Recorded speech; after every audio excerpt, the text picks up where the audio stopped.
গাইবান্ধা জেলার সুন্দরগঞ্জ উপজেলার মন্ডলের হাট ইউনিয়নে বিবিএইচ এর উদ্যোগে অসহায় ও দুস্থ মানুষের মাঝে খাদ্য সামগ্রী বিতরণ করা হয়েছে।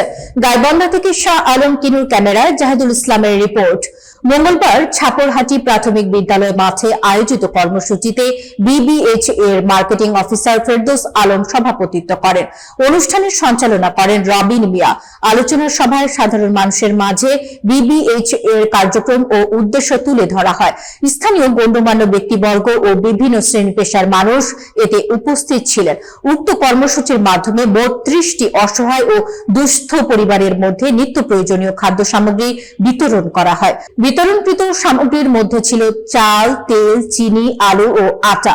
খাদ্য সামগ্রী বিতরণ কার্যক্রমে মিজানুর রহমান সহ স্থানীয় বিবিএইচ টিমের সদস্যরা অংশ নেন।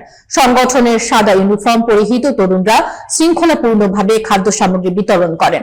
এক প্রতিনিধির বক্তব্যে বলা হয়, বিবিএইচ সবসময় সমাজের পিছিয়ে পড়া মানুষের পাশে দাঁড়াতে প্রতিশ্রুতিবদ্ধ।